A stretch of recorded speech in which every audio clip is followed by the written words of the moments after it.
Warahmatullahi wabarakatuh. Bismillahirrahmanirrahim. Alhamdulillahilladzi ja'alana min ummati sayyidil anbiya'i wal mursalin wa hadana ila tariqati khatmil awliya'i muhammadiyyin.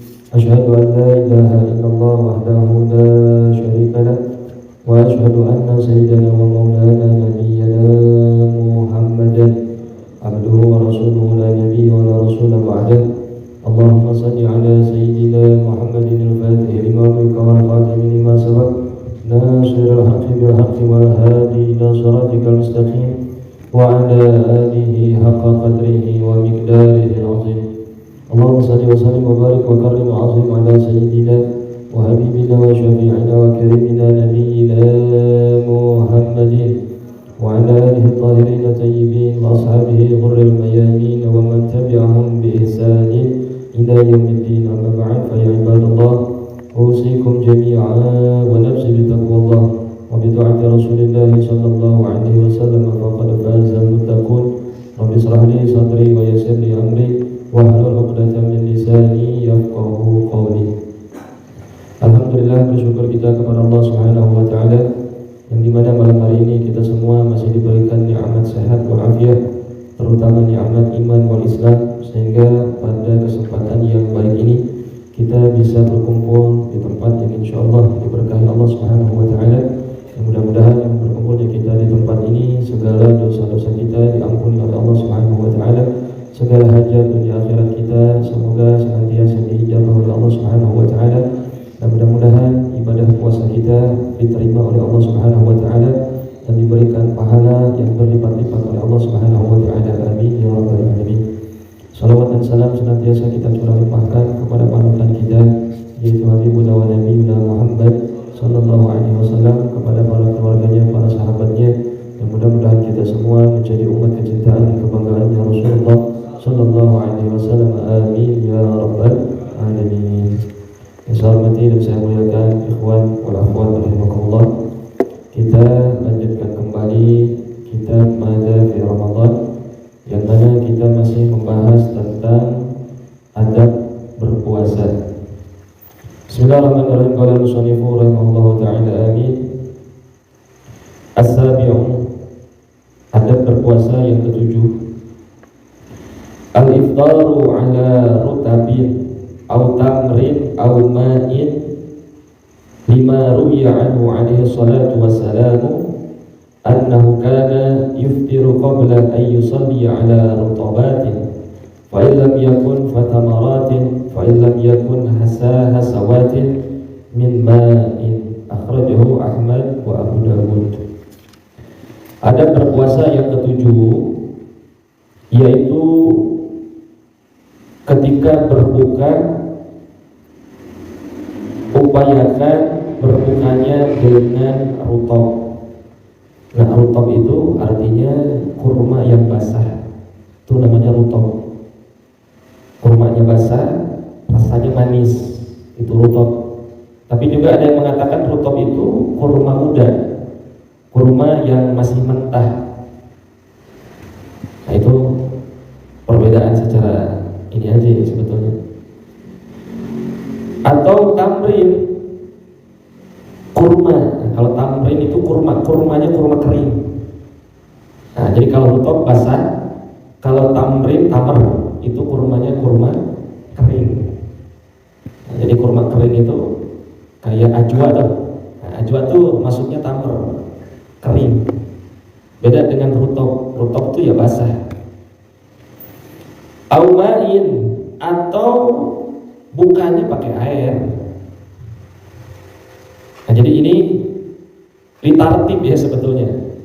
Jadi kalau mau buka, sunnahnya bagusnya itu pakai rutab. Kalau nggak ada rutab, ya pakai korma, pakai tamar. Atau nggak ada korma, ya pakai air bening, air putih. Lima ruwiya anhu alaihi salatu wassalam, diriwayatkan dari Nabi sallallahu alaihi wasallam, annahu kana yuftiru qabla an yusalli ala rutabatin. Nah, sesungguhnya Nabi sallallahu alaihi wasallam itu ketika berbuka sebelum beliau melaksanakan sholat maka berbukanya rutobat dengan kurma basah, dengan rutob tadi. Fa'ilam yakun fatamaratin, maka jika tidak ada rutob, ya pakai korma kering.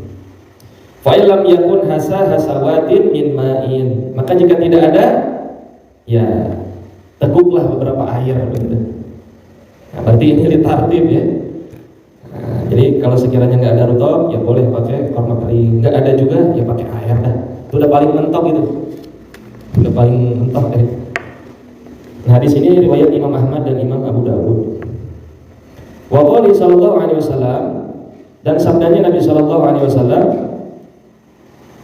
"Idza aftara ahadukum falyuftir ala tamrin fa innahu barakatun. Fa illam yajid falyuftir ala al-ma'i fa innahu tahurun." Akhrajahu At-Tirmidzi wa An-Nasa'i an Salman bin Amir radhiyallahu anhu. Nabi sallallahu alaihi wasallam pernah bersabda, ketika salah satu di antara kalian akan berbuka puasa, maka berbukalah dengan tamar, dengan korma. Kenapa mesti berbuka dengan korma? Fa innahu barakatun, maka sesungguhnya korma itu berkah. Jadi kalau buka pakai korma itu berkah, ada keberkahan di situ. Maka jika tidak menemukan kurma, ya falyuftir 'alal ma'i, maka buka dengan air. Fa innahu tahurun, maka sesungguhnya air itu mensucikan. Jadi airnya air putih begini, air bening, bukan air keruh, bukan. Nah, di sini ada satu pelajaran yang penting. Nabi mengajarkan kepada kita kalau mau buka menggunakan dengan makanan yang manis. Rutob itu manis, korma itu manis. Kenapa mesti berbuka dengan yang manis-manis? Kenapa kira-kira? Kok pakai yang manis-manis begitu? Nah, kalau menurut ilmu kedokteran, kenapa kita kalau mau buka puasa mesti dengan yang manis-manis? Karena selama kurang lebih 12 jam ya, nah kita berpuasa, tidak makan, tidak minum, secara otomatis tubuh kita pasti akan lemas. Maka ketika berbuka dengan menggunakan yang manis tersebut, itu akan mengakibatkan timbulnya suatu energi sehingga memberikan kekuatan untuk tubuh. Nah, sehingga di dalam sesuatu yang manis itu ada yang namanya glukosa, ya kan? Nah, glukosa itu zat yang mudah diserap oleh tubuh. Nah, sehingga Nabi sudah 1400 tahun yang lalu sudah mengajarkan yang demikian. Nah, supaya glukosa yang mudah diserap oleh tubuh itu memberikan kekuatan energi kepada tubuh sehingga bisa kembali bersemangat. Tujuannya begitu. Jadi buka tuh nggak lemes terus begitu. Mentang-mentang sudah 12 jam nggak makan nggak minum, setelah buka lemes aja, nggak begitu. Nabi nggak kepengen begitu. Kenapa? Karena malam harinya kita harus berupaya melaksanakan yang namanya sholat taraweh, sholat malam. Tujuannya begitu supaya nggak berleha-leha. Nah, jadi korma apa aja boleh. Mau ajwa, kalau ada ajwa, mau sukari atau mau korma yang di pinggir-pinggir jalan yang murah-murah, ambil sunnahnya aja. Korma apa aja boleh. Jadi kalau sekiranya nggak ada, saya mau korma di rumah, ya pakai air, nggak mentok tuh pakai air. Cuma nah kayak begitu nggak apa-apa. Iya, masuk ke sini. Jadi ambil sunnahnya. Jadi kurma di sini nggak dilihat dari harga kormanya. Yang penting bentuknya korma. Nggak mesti korma ajwa, nggak mesti sukari, nggak mesti apa lagi palem begitu, nggak mesti. Pokoknya bentuknya korma aja. Nah, itu ambil sunnahnya di situ. Nah, usahakan kalau mau berbuka dengan korma, upayakan makannya yang ganjil, minimal 1 butir atau 3 udah paling ya maksimal lah, buat kita cukup lah. Jadi jangan berlebihan juga. Ada korma setoples, mumpung nih, balas dendam gitu, seenaknya jangan. Iya 20 kilo. Nah, pakai ilmu juga kalau mau makan korma juga begitu. Nah, kalau mau makan korma itu upayakan makan kormanya itu, kan korma itu dalamnya ada biji kan ya. Nah, ketika makan korma itu upayakan bijinya itu jangan disimpan sembarangan. Jadi taruh misalkan nih, taruh di mana begitu bijinya. Nah, misalkan di tisu atau di dalam satu wadah. Nah, ataupun, nah itu cara pertamanya begitu. Nah, kalau misalkan kormanya itu ada dalam satu toples, antum ambil seukuran kebutuhan antum. Jadi jangan ngambil satu, ambil makan, nanti ngambil lagi ke toples. Jangan begitu. Antum upayakan butuhnya berapa mau makan korma? 3, ambil 3 sekaligus. Simpan di depan antum. Jangan ngambil satu-satu begitu. Kenapa? Ini bagian dari adab. Karena ketika kita makan kurma, otomatis tangan kita itu pasti ada bekas kormanya. Yang secara umum orang kalau habis makan korma itu tangan bekasnya itu mesti dijilat. Nah, karena lengket itu, ya kan? Jaranglah langsung diusap pakai tisu itu jarang. Pasti dimuat dulu begitu. Nah, adabnya itu begitu. Kenapa? Supaya kalau sudah ngambil 3, ngambil ke toples lagi ya? Enggak. Tapi kalau ngambilnya 1, otomatis bekas jilatan tangan itu masuk lagi ke toples. Nah, itu nggak ada begitu itu. Khawatir orang kagak biasa begitu ngelihat makan korma nih gitu ya nyokot deui karena toples udah urut jigong misalkan. Nah, itu nggak boleh, itu nggak ada begitu. Nah, jadi kalau kormanya belum dibagi-bagi masih ada dalam satu toples, ambil seperlunya. Langsung 3 misalkan. Jangan satu-satu muat ambil lagi, muat ambil lagi. Jangan. Ya. Nah, itu bagian dari adab gitu itu. Nah, itu salah satu sebab kenapa Rasulullah SAW selalu berbuka dengan sesuatu yang manis. Nah, bahkan ya di kita itu dikiaskan tuh. Oh, cuma korma mah udah nggak ada. Ya misalkan bikin kolak gitu, kan kolak manis ya. Nah, ya boleh-boleh aja. Atau pakai es buah begitu. Karena nggak ada, ya boleh-boleh aja. Nah, diperbolehkan ya, cuman kalau ngukur tubuh diri kita juga. Kalau sekiranya perutnya sanggup, karena kan dari pagi sampai sore kan kosong di perut. Kalau langsung makan gorengan, makan es mengakibatkan jadi sakit perut, ya sebaiknya dihindari. Tapi kayaknya perut-perut Indonesia sudah terbiasa dengan berbau gorengan. Dan itu menjadi satu keharusan. Nggak ada gorengan, kagak enak. Nah, itu adab di dalam berbuka. Kemudian ini ada berpuasa yang ke-8. Takhirus suhuri, mengakhirkan sahur.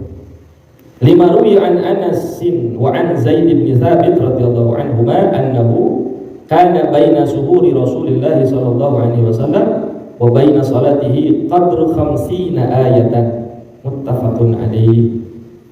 Nah, ada berpuasa yang ke-8 yaitu mengakhirkan sahur. Nah, jadi kalau berbuka harus cepat-cepat, nggak boleh di akhir-akhir. Tapi kalau sahur harus diakhirkan, nggak boleh cepat-cepat. Taruh umpama bangun di jam 2 langsung sahur begitu, nah, jangan, itu kelamaan. Nanti menjelang waktu, dekat waktu subuh. Nah, jadi jangan terlalu lama kalau sahur ya, harus diakhirkan. Nah, diriwayatkan dari Sayyidina Anas dari Zaid bin Thabit radhiyallahu anhu annahu, sesungguhnya Nabi sallallahu alaihi wasallam pernah bersabda, kana baina suhuri Rasulillah sallallahu alaihi wasallam wa baina salatihi qadru 50 ayatan. Nah, Nabi itu ketika akan sahurnya Nabi itu antara sahur dengan sholat subuh itu seukuran kira-kira membaca 50 ayat. Berarti coba 50 ayat berapa menit kira-kira? Ada 15 menit? 15 menitan ya? Nah, lah 15 menit itu kalau lancar. Normal lancar 15 menit dah dapat 50 ayat. Nah kalau sekarang subuhnya 4:30 lewat 7, ya 4:30 lewat 7, imsaknya 4:30 lah taruh ya, 4:30. Nah, berarti sahurnya jam berapa? Nah, jam 4:15 menit. Nah, jadi 15 menit menjelang waktu sholat subuh, nah, sahur.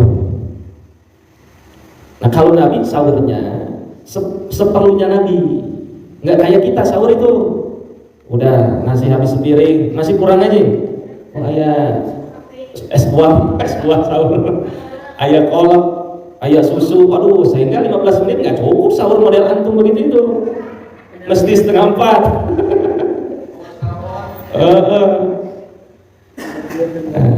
Tapi kalau Nabi ya kurang lebih 15 menit cukup buat Rasulullah. Nah, kalau kita nyontoh Nabi begitu, waduh berat kayaknya nggak bisa begitu ya. Iya 1/2 jam lah, jam 4, jam 4 udah makan, udah cukup lah itu. Ada jeda ngareng hapna. Ya 1/2 jam lah ukuran kita tuh. Kemudian wali marwiya an Amr bin Maimun annahu qala kana ashabu Muhammadin sallallahu alaihi wasallam a'jalan nasi iftaran wa abta'ahum suhuran, akhrajahu Abdul Razzaq wal Baihaqi wa Tabrani.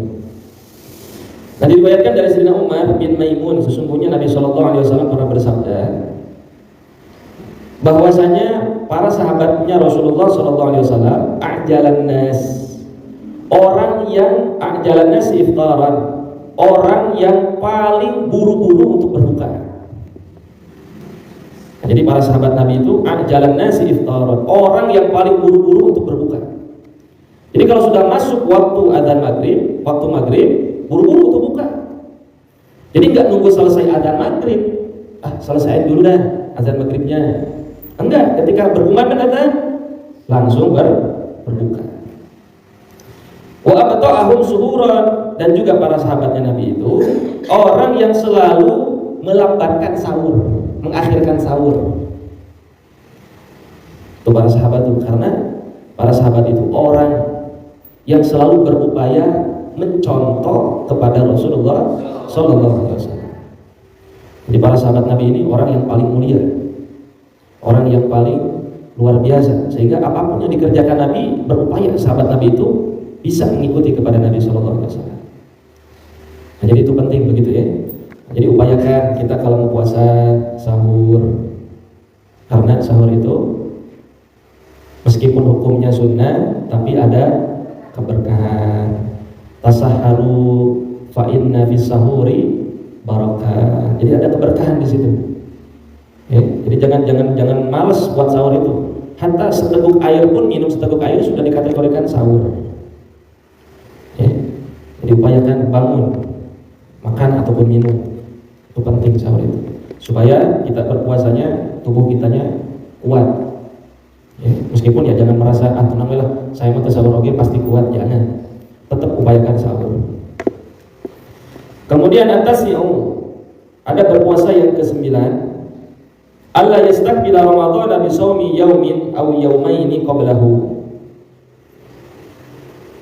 Hendaknya tidak mendahului puasa Ramadan dengan berpuasa sehari atau 2 hari sebelumnya. Berarti bulan apa? Sya'ban. Ya. Jadi tidak boleh mendahului puasa Ramadan dengan berpuasa sehari atau 2 hari sebelum Ramadan. Gak boleh. Kenapa gak boleh?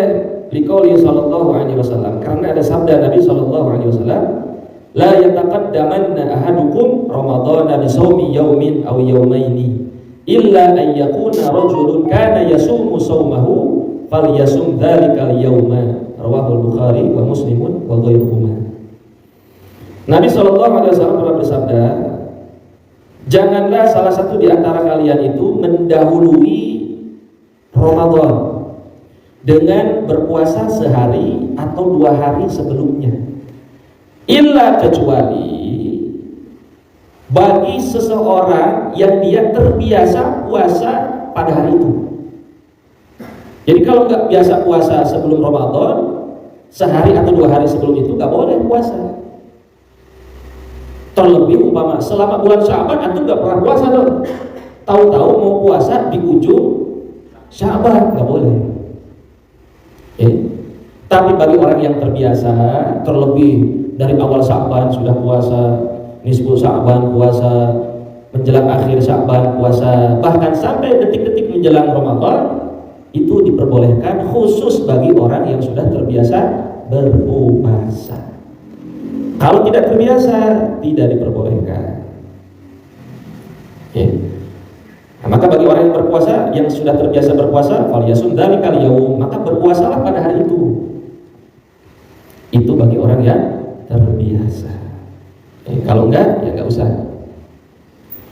Meskipun hukumnya sunnah, itu juga bisa diperhatikan ya. Kemudian wal hikmatu min dzalika liyastaqbila ramadhana binasyatin. Nah, hikmahnya tidak bolehnya puasa sehari atau 2 hari sebelum Ramadan itu, hikmahnya itu supaya menghadapi bulan Ramadan itu binasyatin, dengan penuh kegembiraan, dengan penuh semangat. Nah, jadi ketika masuk Ramadan nggak lemes begitu. Karena kan beda, orang yang terbiasa berpuasa dengan yang nggak biasa kan beda kondisinya. Nah, tahu-tahu dia nggak pernah puasa, di ujung Sya'ban dia puasa, terus disambung dengan Ramadan, wah nanti khawatir, dianya nggak bersemangat, nggak bahagia dia nanti. Nah, jadi ini salah satu hikmahnya supaya ketika menghadapi bulan Ramadan, ini orang ini mendapatkan kebahagiaan, kegembiraan, semangat, begitu. Wali alla yuzadu fi Ramadan ma laisa minhu. Nah, agar supaya ditambah tuh kegembiraannya di bulan suci Ramadan, sehingga dia itu bersiap-siap untuk menghadapi bulan suci Ramadan itu. Jadi tujuannya begitu hikmahnya. Jadi jangan sampai kita sudah melakukan yang sunnah, ketika datang yang wajib loyo. Nah, berarti kan tertipu dia, rugi kalau begitu itu. Yang sunnah dikejar, yang wajib ditinggalkan. Khawatir nantinya dia umpama nih sakit begitu, atau badannya tidak fit, atau dianya nggak senang, nggak gembira begitu. Nah, khawatirnya begitu. Nah, karena di bulan Ramadan berupaya kita harus menjadi orang yang selalu bersemangat untuk melaksanakan ibadah kepada Allah, terutama melaksanakan puasa. Paham ya kira-kira ya? Nah, itu hikmahnya begitu. Kemudian al-ashiru, yang terakhir, adab berpuasa yang ke-10. Tarku ma yujtanabu fi shaumi. Meninggalkan apa-apa yang mesti dijauhi di dalam berpuasa. Nah, jadi ada perkara-perkara yang mesti dijauhkan oleh diri kita di dalam berpuasa. Wa huwa anwa'un, dan macam-macamnya ini ya banyak. Minha al-qiblatu. Salah satu di antaranya perkara yang mesti kita jauhkan al-qiblah, yaitu berciuman. Nah, kalau ini khusus untuk suami istri. Aduh, tutup dulu telinganya. Nah, ini bagi orang yang sudah bersuami istri, yang sudah menikah, hindari dulu berciuman itu. Jangan mau puasa-puasa mau ciuman. Jangan, hindari dulu. Kenapa? Khawatir menimbulkan syahwat. Boleh-boleh aja, cuman khawatir menimbulkan syahwat. Kalau mau sebenarnya mau berangkat kantor, Kalau itu nggak jadi masalah. Ciuman di sini kayaknya, ya paham lah maksudnya. Nah, kalau misalkan cium pipi menimbulkan syahwat nggak kira-kira? Ya tergantung, iya kan? Tergantung. Nah, jadi kemungkinan ciuman ini ya itu kemungkinan. Iya, menjurus ke syahwat. Nah, sebaiknya dihindari, itu dijauhi. Lima fiha min ta'ridil ibadati lil ifsad. Nah, karena di dalam perkaranya itu dikhawatirkan terjadi pertentangan di dalam ibadah sehingga menimbulkan kerusakan bagi ibadahnya. Jadi yang tadinya kita lagi beribadah, lagi puasa, kemudian kita melakukan ciuman antara suami dengan istrinya, khawatir menimbulkan kerusakan bagi puasanya, khawatir nanti jadi rusak puasanya gara-gara melakukan hal itu. Begitu, meskipun diperbolehkan, tapi ya sebaiknya dijauhi supaya tidak menimbulkan kerusakan buat ibadah kita. Wal khatarati biha, nah begitu juga perbuatan-perbuatan yang sekiranya bisa membahayakan untuk diri kita, juga dihindari. Wa minha al-hijamatu lima fiha min ad-dha'fi. Nah, juga salah satu di antaranya yaitu hijamah. Hijamah itu berbekam. Nah, bekam di bulan puasa itu menurut mazhab Syafi'i tidak membatalkan puasa. Ya. Di dalam mazhab kita bekam, tahu bekam kan? Yang disuntik sedot darahnya, itu kita lagi puasa nggak batalin puasa. Hatta bekamnya berapa titik begitu kan, karena bekam tuh ada titik-titik tertentu kan, bisa di kepala, bisa di punggung, bisa di mana aja yang sekiranya ada penyakit. Bahkan umpama sampai sekujur tubuh kita dibekam begitu, nggak batalin puasa. Itu menurut mazhab kita Imam Syafi'i. Akan tetapi Nabi pernah mewanti-wanti, khawatir fiha min ad-dha'fi, berbekam ketika berpuasa itu menimbulkan lemahnya tubuh kita. Nah, jadi karena kan namanya disedot darah kan, badan lemes, khawatir badan kita lemes, tubuh itu lemes. Nah, Nabi mengkhawatirkan itu. Nah, jadi jangan sampai gara-gara kita berbekam sehingga menimbulkan rusaknya puasa kita. Jangan sampai begitu. Akhirnya gara-gara dibekam jadi lemes, loyo begitu puasa, kagak mau tadarus, kagak mau sholat duha, umpama kagak mau ibadah-ibadah yang lain, lemes, tiduran aja begitu. Pakai dalilnya begitu, tidur di bulan Ramadan juga ibadah. Tidur aja dari habis sahur sampai mau maghrib, itu begitu rugi, itu begitu salah, yang salah kaprah. Jadi Nabi yang mengkhawatirkan hal itu. Jadi hati-hati. Ya sebaiknya dihindari. Donor darah tidak membatalkan. Donor darah, vaksin, suntik itu tidak membatalkan puasa. Karena kalau suntik masuknya ke mana? Kulit kan? Nah, jadi yang penting tidak masuk ke dalam lubang yang 5. Hidung 1, mulut 2, telinga 3, pintu depan, kubur 4, dubur, pintu belakang. Selagi tidak ada yang masuk ke dalam lubang 5 tadi, tidak batal. Melalui suntik cabut gigi kan suka suntik mulut, tapi batal ya? Di mulut? Ya kalau iya, berarti kan ada yang masuk.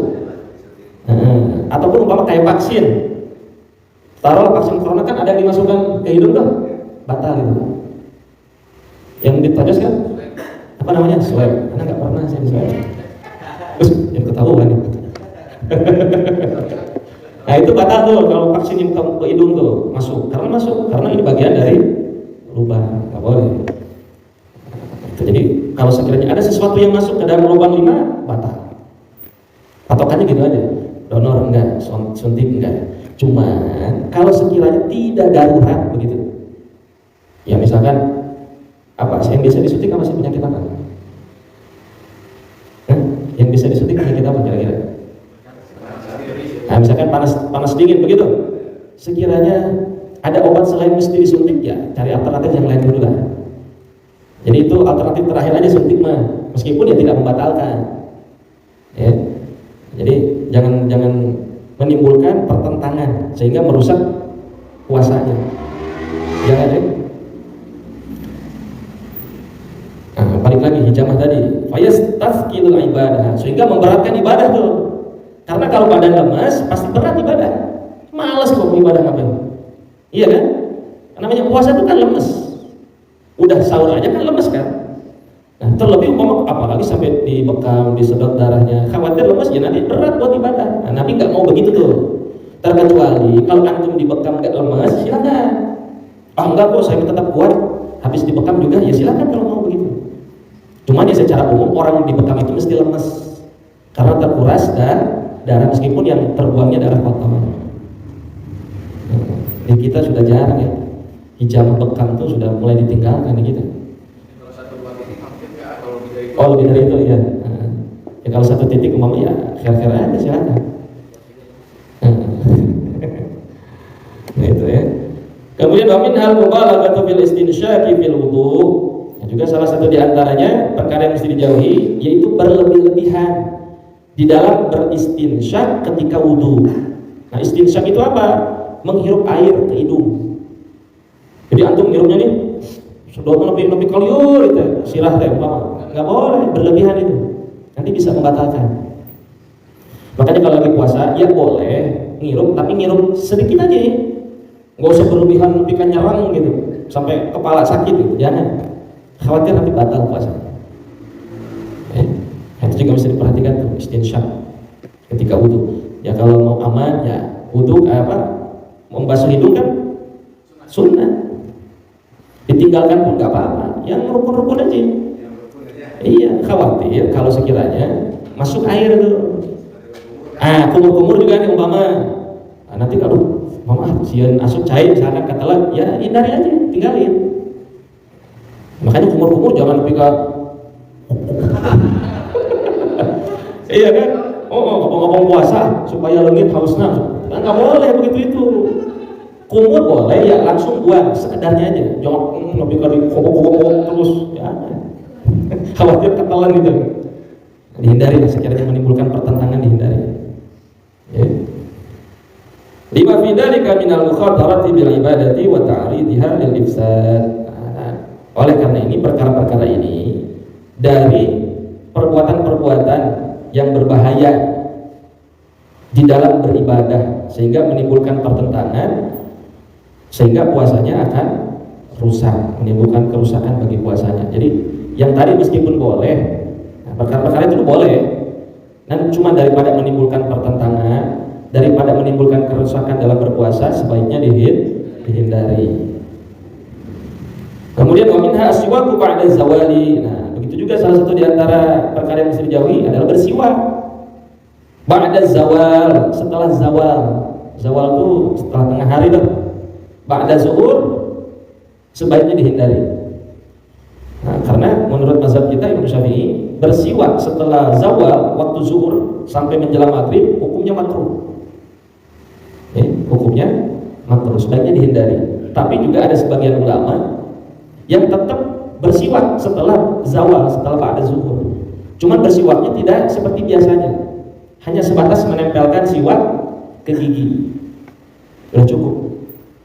Karena siwak hukumnya sunnah, supaya ya karena sudah terbiasa setiap hari dengan siwak, tidak mau meninggalkan kesunahan bersiwak, akhirnya hanya sebatas menempelkan siwak kepada gigi, sebatas itu aja.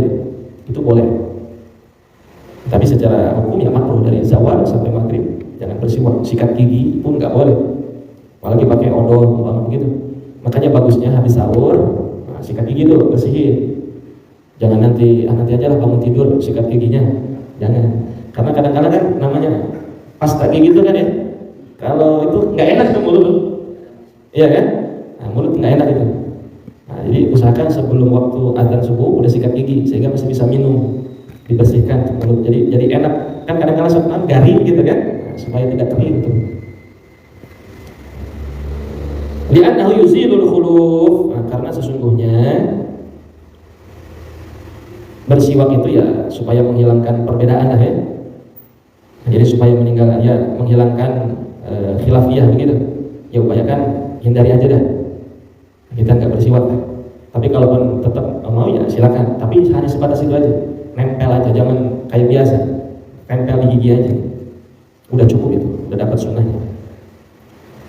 Wa minha dzauqut ta'amin. Juga salah satu di antaranya perbuatan yang mesti dijauhi, dzauqut ta'amin, mencicipi makanan. Nah, meskipun sebetulnya nyicipin makanan boleh. Nyicipin makanan itu boleh. Umpama ibu bikin kolak begitu. Iya, teh geus amis caranya dicicipi tuh. Oh, manis. Dengan catatan tidak boleh ditelan. Nah, bisa nggak kira-kira? Nyicipin bikin sayur, bikin apapun. Sekiranya nggak bisa ditelan silakan, itu tidak membatalkan. Berarti kalau udah nyicip begitu, buru-buru dilepehkin lagi, dibuang. Jangan langsung kagok ya, batal kalau kagok kira tapi kesekalewat tenggorokan. Batal. Kenapa? Liqaufil usuli ila halqihi. Karena khawatir sampainya itu makanan ila halqihi, sampai tenggorokan. Nyicipnya boleh selagi tidak masuk ke tenggorokan. Cuma khawatir masuk ke tenggorokan sehingga itu yang membatalkan terhadap puasanya. Ya, udah pintar-pintar aja itu yang udah biasa nyicipin lepeh lagi. Kalau kita kan nggak bisa begitu, udah nyicip kan, kok orang. Gitu. Nah itu perbuatan-perbuatan atau perkara-perkara yang mestinya dijauhkan supaya tidak menimbulkan pertentangan di antara kita sehingga merusak terhadap ibadah puasanya kita. Nah itu tentang 10 adab-adab di dalam berpuasa. Mudah-mudahan kita semua bisa menjaga adab-adab ini sehingga puasa kita diterima oleh Allah Subhanahu wa taala, puasa kita diberi nilai oleh Allah Subhanahu wa taala, sehingga kita semua senantiasa diberikan kesehatan oleh Allah Subhanahu wa taala untuk senantiasa berpuasa semaksimal mungkin di bulan suci Ramadan. Amin ya rabbal alamin. Ya Rabbana a'tarafna bi annana a'tarafna wa annana ashrafna ala ladha ashrafna fatub alaina tauba tafsil kulli hawba واستر لنا الأمرات وآمن الروعة واغفر لوالدينا ربي ومولودينا والآل والإخوان وسائر الخلان وكل ذي محبة أو جيرة أو صحبة والمسلمين أجمعين ربي فاسمع فلو وجود من نال باكتساب منا بالمصطفى الرسول نظى بكل سول صلى وسلم ربي عليه على الحب وآله وصحبه عدد صحبه والحمد لله في البدء والتناهي سبحانك اللهم وبحمدك أشهد أن لا إله إلا أنت أستغفرك وأتوب إليك. Kurang lebihnya mohon maaf. Wassalamualaikum warahmatullahi wabarakatuh.